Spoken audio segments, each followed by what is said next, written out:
Hey everybody. Welcome to another Wisdom Wednesday, or should I say Wisdom was Sunday, segment, or Wisdom was Monday, depending on what you're listening to. So I don't know. I just felt like I had this on my heart. I'm sitting here, just kind of chilling in my heart, and I kind of realized that maybe I realized in this I kind of need to talk about it now because if I don't talk about it now, I feel like I'm gonna lose that feeling in my heart. So I will find it. I don't know who's struggling with this or not, and this is kind of more on the Christian side of things. But listen, if you're not a Christian, I hope you get something out of this too. It's kind of be short, but so I basically felt like a lot of the times we as humans, what we'll do is we tend to think we're right sometimes, or not just think we're right, but we think that where we're going is okay and it's not hurting our heart when it really is. And sometimes for me, an example, I kind of touched on this in Ward. I think is where like I have to get back in my own sense. It's like because once you're gone from God or something that has you have good faith in, or something that really refills your life energy, I guess you could say, that really fills you up, like it fills your cup, makes you energy, makes you have happiness, stuff like that. When you kind of stay away or step out of that area for a long time, your heart starts to harden, but it's in a slow way. You don't really realize your heart is hardening, and that's what I think is crazy. A lot of the times I've had this where I don't see my heart as hardening.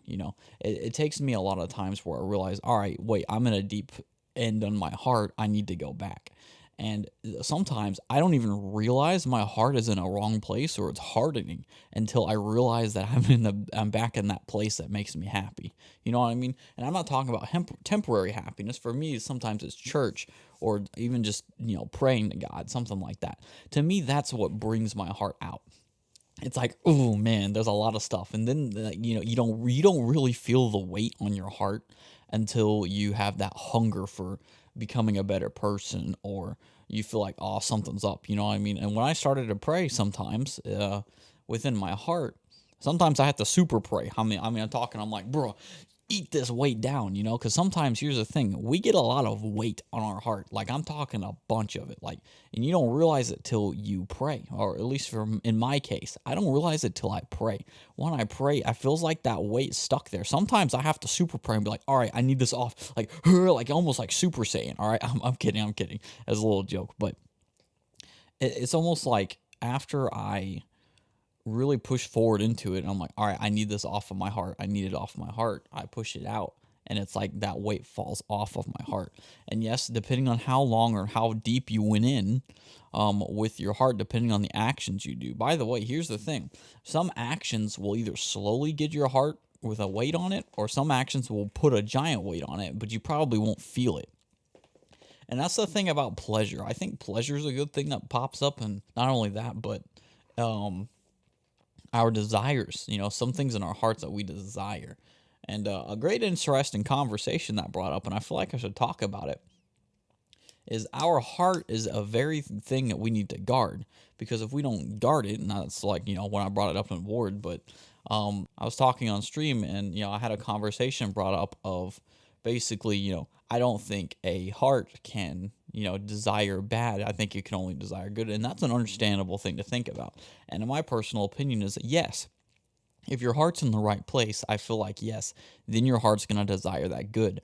But when your heart is in a bad place for so long, it starts to desire the bad. And that's when it's like, all right, then you're going to use tactics to get what you want in a very bad way because your heart's in the wrong place. So, in my opinion, it is it's a depiction of how your heart is at. So I don't know. I felt like on my heart that like recently, like my heart loves to grow. All right, it's like it's booming. It wants to keep doing. It wants to do more. It wants to find out what is the best way it can be, to be a good person, to do the right things, to know what's important in life. All right, but here's the thing: is sometimes I fall off.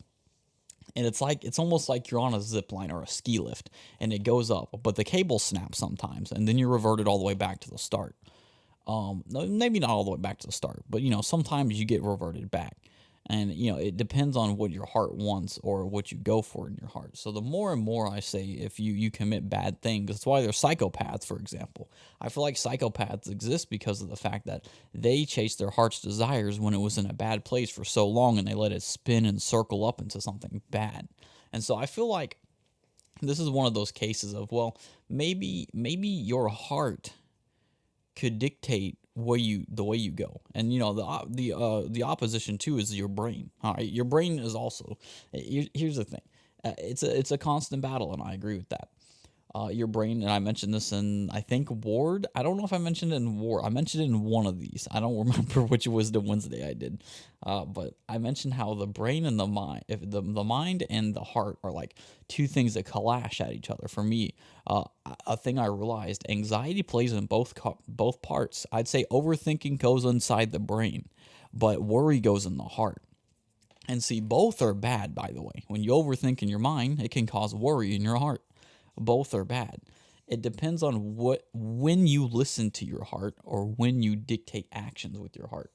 And you don't realize these things are bad sometimes when you chase after them. Sometimes chasing after things because your heart feels good is not the best idea. However, though, I do feel like, and this isn't a Christian way to grow for people, I feel like if you chase something that's going to make you happy, but in the right way. Here's the thing: is that a lot of people have this weird dictation of happiness. For example, simulated happiness. They have those temporary feel goods. Those feel goods aren't going to help you. All right, especially if they're temporary. You need a long term. All right, a long term feel good. All right, don't keep beating a dead horse. All right, if you keep beating a dead horse, it's going to keep doing that. If you're addicted to something, yes, typically your mind is a big problem with it. Being addicted to something, your mind is used to these brain patterns that constantly go and go and go and go. And so when you're getting into these brain patterns, you're like, oh snap, you know what I mean? Like, it's routine for your brain, so you want to keep doing it more and more. Eventually, I don't think your heart gets corrupted, but I think eventually the more and more you stay inside of this atmosphere or this thing inside your head or your heart, the opposite gets infected. So when you're, for example, in your mind, if you're addicted to something and you're getting that feel good in your brain feels pretty good. All right, the dopamines are getting released into your brain. I feel like the more and more you do that, the more and more your heart will get hardened. And you don't notice it too. Here's the thing: it's like one of those sneaky things. It's like a slow plague that kind of eats at you. You know what I mean? And so it'll eat at you slowly, but you won't notice it until like you're halfway eaten already. I feel like the same thing happens to our minds as well when it comes to our hearts, though. If our heart's in a bad place, guess what? It motivates our mind to be in the bad place as well. We think in ways, let's say, for example, you want to not die a virgin. I hear this a lot. All right, I'm just using this as an example, but some people don't want to die a virgin. All right, it feels good in their heart. All right, they feel that temporary feel good. So what's going to happen is, with that heart's desire that they don't want to die a virgin, what they'll do is it'll lead to corrupting their mind to take action so they don't die a virgin. All right, that's why you got a lot of people who go to the extreme routes. That's where the psychopath part comes in. People will attend to their minds and their brains, or their hearts. Their minds and brains are the same thing. But the more and more you mix up all the bad inside of it, the more likely you're going to do insane and psycho crud. All right, that's just how it is, and weird stuff. You have to really make sure your mind and heart are in a right place, all right, before you work on them. Now, here's the thing: if you're working on one and keeping it good, that's fine, that's great, all right. And you're not gonna be perfect, all right. Listen, I get it. You're gonna run around, all right. You're gonna have times where your mind, I have a big problem where my heart's in a good place, but my mind makes me do stupid stuff. So I overthink a lot. That's my problem. I don't worry as much as I used to because I've learned to control and guard my heart a lot more. Now, that doesn't mean that I'm not going to get worried and I'm not going to, start freaking out and get anxiety over things. All right. But it means that I'm less prone to have that happen to me. I feel like the more and more you work towards on your heart, the less chance that overthinking and worry are going to strike you in the heart. It depends on what you're working on. And I feel like that's kind of the differentiation. So personally, you need to work on both. If you see a problem within yourself, you need to fix it. All right. If it's a faith problem, go back to church. All right. Go look into some online. Be in the presence of God more. Look into yourself. Understand what's going on. Maybe you have to stop yourself in your heart. Here's the thing. All right. Listen. All right. I had to come to terms with myself and say, hey, listen, my heart, I need you to be a homie. All right. I can't let these thoughts overtake me. I had to come to terms with saying, all right, everything's going to be okay. All right. There's always something good about it. You're going to be fine. All right. Yes, there's bad things that happen, but here's the thing too, is that I've looked at a lot of things, actually. Even a book that says, when have we worried about the world being off of its axis? We don't. We're so worried about the small things, but not the bigger things that we're standing on. You know what I mean? And so you have to come to these realizations of, all right, well, listen, this is not as big as it looks, not as big as it feels. And I need to dial back and be like, all right, I got to calm down. Overthinking. Listen, stop your mind. You have the ability to stop things. Now, it's not saying right off the bat, but you have the ability to suppress and make them less frequent to happen. That's what you need to do. That's what you need to do to grow in yourself in the right way that you need to do. I don't know who needed that today, but you need that. Listen, the more and more you go with your heart's desire when it's in a bad place, the more likely you're going to do some psycho crud or end up losing your castle you built up. Let's just say, for example, if you're building your heart in a bad place and you're like, let's say you're building a community, all right, that community will crumble. All right, that's just how it is. Sometimes people build up some nice pillars on the side of them, but then on the inside, it's just crumbled.